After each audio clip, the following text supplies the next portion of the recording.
Right, man. Okay, so high bar. So it's obviously what we've been drilling so far, but the purpose of it in this block is going to be, it's basically we're looking to do both. Okay, we're looking to refine your technique with your competition movements, but I still want to use high bar as essentially a quad builder, a strength builder, and kind of drive your strength upwards with that. So it's almost an accessory movement this time around, but it's usually a very, very effective variation of the squat for driving your low bar. So I just want to take you through a couple of the finer points of it, setup wise, and just explain the difference. Okay, so the big difference is it's more quad dominant than hip dominant, whereas your low bar is slightly more hip dominant.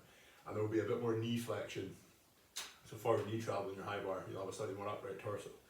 So you'll see what I mean as I set it up. Okay, so obviously the bar is much higher, so grip wise I'd set up about the same grip, to be honest, as my low bar. That just matches my mobility. So bar's sitting up here this time, so walk out immediately, you can see I'm a lot more upright, yeah? Whereas with my low bar I'm here for my high bar.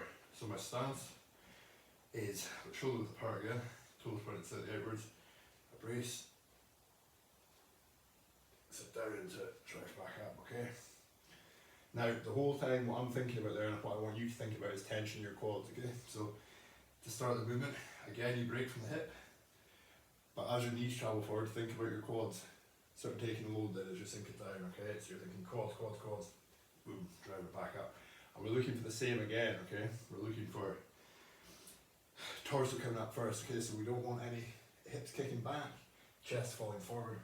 We want the movement to look identical. So down, drive back up. Again, keep that elbows down, okay?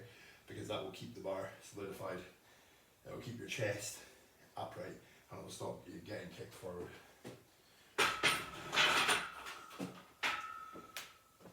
And hopefully that will just give you a couple of tips. It's a little bit less complicated than low bar, there's a wee bit more to that, but hopefully between the two you'll have an idea of what I'm looking for variation wise. I'm trying to think, is there anything else to add about either of them? Not really at this point, mate. Like the only thing I would say actually is, and we'll just look at that as the block goes on, is potentially you'll feel a bit more lower back fatigue with low bar. That's pretty standard. That doesn't mean you're doing anything wrong. It's just because it's more stressful on the lower back than high bar is.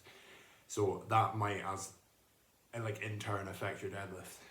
In the short term, it's not going to affect the development of your deadlift, but it might feel weird this week. Hence why I wanted to put this in as kind of a transition week,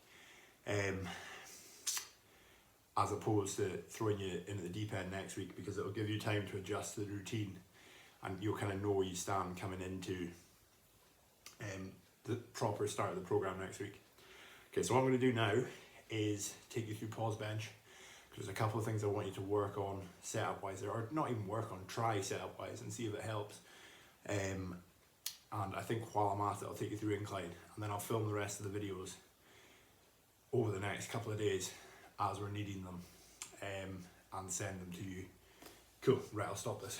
Hopefully that has been useful, mate, and if you've got any questions, just let me know.